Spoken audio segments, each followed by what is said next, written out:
अगर आपको मेडिटेशन और हेल्थ की बातों को अच्छी रीति समझना है तो यूट्यूब चैनल है शिव शक्ति मेडिटेशन बीके कुसुम, फिर सब्सक्राइब करेंगे और जो लक्ष्मी नारायण का आइकॉन है उस पर टच करेंगे तो हमारी चैनल खुल जाएगी। वहाँ प्लेलिस्ट में आपको सब कुछ ग्रुप वाइज मिलेगा। साथ साथ लाइक शेयर और कमेंट भी कीजिए, इससे आपका दुआ का खाता बढ़ेगा, बुद्धि का ताला खुलेगा और आप जल्दी जल्दी आगे बढ़ सकोगे। ओम शांति।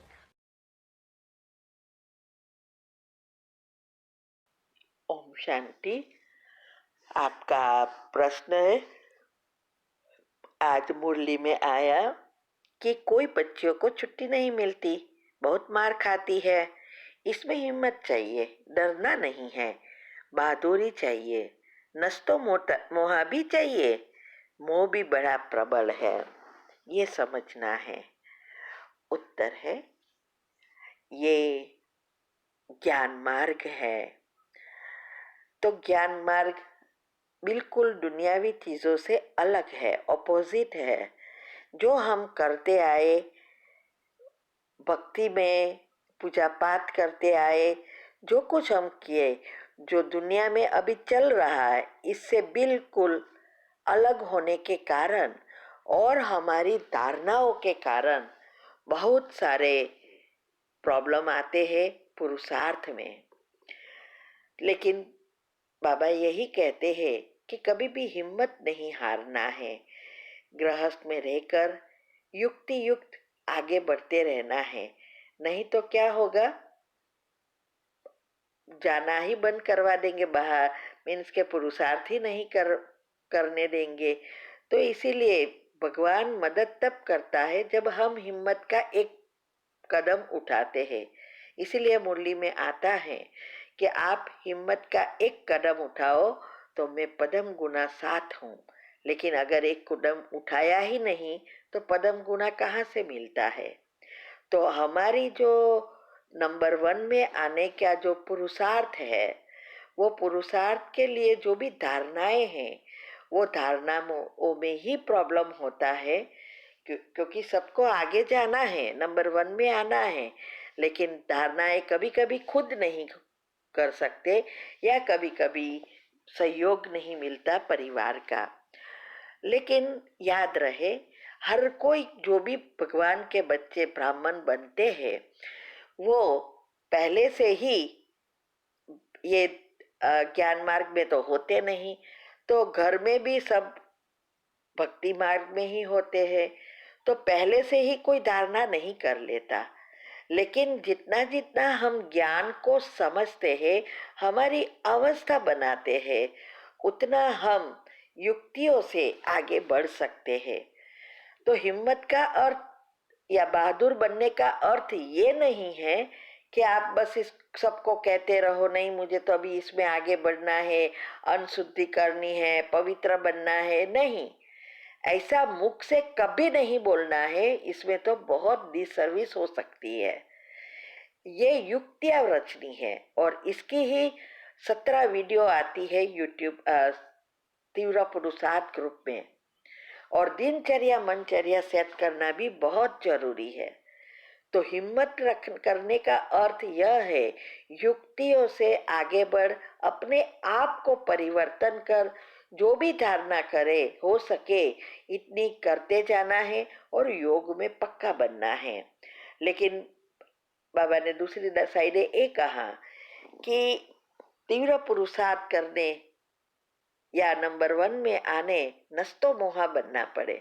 लेकिन माताओं का हमेशा मोह होता है बच्चे पर, तो इसीलिए कभी कभी मोह के वश होकर वो आगे बढ़ नहीं सकती। देखो, मोह अलग चीज है, प्रेम अलग चीज है। तो हमें प्रेम सबको करना है, लेकिन प्रेम को मोह में नहीं परिवर्तन करना है। तो हम जैसे जैसे पुरुषार्थ करते जाते हैं, हमारे नीचे के 3 चक्र खुलते हैं और चौथा चक्र है प्रेम का, अनाहत चक्र। जब वो बैलेंस होता है तो हमारा प्रेम एक निस्वार्थ प्रेम बन जाता है। तो इसीलिए कहा कि मोह हमें छोड़ना है। तो इसके लिए ना घर बार छोड़ने की जरूरत है, ना बच्चे को छोड़ने की जरूरत है, ना पति को छोड़ने की जरूरत है। बस हमें मन बुद्धि से डिटेच होना है, सबके साथ रहना है। यही बड़ी तपस्या है कि घर में रहते, सब कुछ करते, सबके साथ रहते, सब चीजों को यूज करते, मन बुद्धि से कंप्लीटली डिटेच। यही है बेहद का वैराग्य। तो हम हद के वैरागी नहीं हैं, हम बेहद के वैरागी है। इसीलिए पहले ये मोह छोड़ने में किसी की भी हमें जरूरत नहीं पड़ती, कि किसी का सहयोग नहीं चाहिए, वो तो युक्ति से हमें करना है ना। इसीलिए ये भी आज कहा कि कभी कभी छुट्टी नहीं मिलती, बना पुरुषार्थ करने, योग करने, सेंटर पे जाना।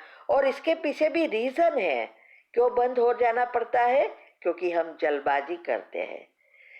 लेकिन अगर युक्ति से चलता है तो हम गृहस्थ में रहते कहाँ से कहाँ पहुंच सकते हैं। और इसीलिए मार भी खाते हैं और छुट्टी भी नहीं मिलती, तो पुरुषार्थ वहां का वहां रुक जाता है। इससे तो अच्छा यह है जो हमने बताया है, वैसा करते करते करते जितना आगे बढ़े इतना बढ़ सकते हैं। हर एक के अपने अपने कर्म हैं, हर एक के साथ हिसाब किताब है। इसीलिए बहुत धैर्यता से और बाबा के साथ जुड़कर उस पर पूरा विश्वास रख आगे बढ़ना है। कभी भी नेगेटिव चिंतन इसमें नहीं करना है कि मैं क्या करूं, मेरा तो पुरुषार्थ नहीं होता, योग नहीं लगता, ये सब जाने नहीं देते। नहीं, हमें अब एक ऐसा लिस्ट बनाओ कि पॉजिटिव जो आपको चाहिए वो ही चिंतन करो। ऑटोमेटिक आपका योग भी लगेगा, सकाश भी दे सकेंगे और सहयोग भी प्राप्त कर सकेंगे। ठीक है। ओम शांति। आपका प्रश्न है कि मुरली में आया कि दुनिया में महाभारत में कह दिया पांडवों ने जुआ खेला, द्रौपदी को दांव पर रखा। क्या क्या बताई बातें हैं, राज्यों की बात तो बिल्कुल गुम कर दी। ये समझना है। उत्तर देखो, गीता, महाभारत, रामायण, बहुत सारे शास्त्र है और गीता हमारे हिंदू में भी मुख्य है। वैसे तो हर एक से आगे है गीता। इसीलिए उसमें जो भी स्टोरी बनाई है वो अभी हम जानते हैं कि वो सिर्फ कहानियां हैं। वास्तव में संगम युग पर परमात्मा ने आके जो शिक्षाएं दी वो ही बात से गीता बनी है। तो ना द्रौपदी थे, ना पांडव थे, ना पांडव कभी जुआ खेल सकते हैं। तो कौन सा जुआ खेला, कौन से पांडव कौन है, द्रौपदी कौन है, दाव पर रखने का अर्थ क्या है, ये सारी बातें अच्छी रीति समझना है। इसके मैंने सारे अलग अलग टॉपिक रखे हैं, पांच पांडवों के बारे में, द्रौपदी के बारे में, पहाड़ों में गर गए उसके बारे में। तो आप स्पेशल टॉपिक में जाएंगे हमारी चैनल पर तो आपको ये सब मिलेगा। तो यहाँ हम विस्तार में इसके नहीं जाते हैं। तो कहने का भावार्थ यही है कि पांडव अर्थात भगवान के बच्चे पांच पांडव है और उसने ही जैसे शास्त्रों में बताते हैं पांडव कौरव लड़ाई क्यों की, राजाई के लिए। कौरव जगह देने के लिए तैयार ही नहीं थे, राजाई देने के लिए तैयार नहीं थे और ये राजाई के लिए लड़े झगड़े और फिर क्या हुआ बताया कि पहाड़ों में गर मरे। अभी सोचो इतनी सारी लड़ाई हो गई, इतने सारे सभी इसमें शामिल हुए, कितने लोग कोई मृत्यु जताई, और फिर अंत में राजाई प्राप्त करने के समय वो पहाड़ी में गल गए। तो ये सभी का अर्थ है आध्यात्मिक, जो आपको यूट्यूब पर मिलेगा। तो वास्तव में राजयोग की ही बात है, ये बाबा कहते हैं।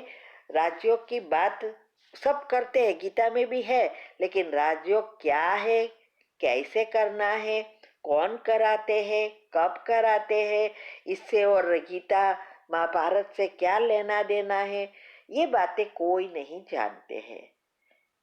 ठीक है। ओम शांति।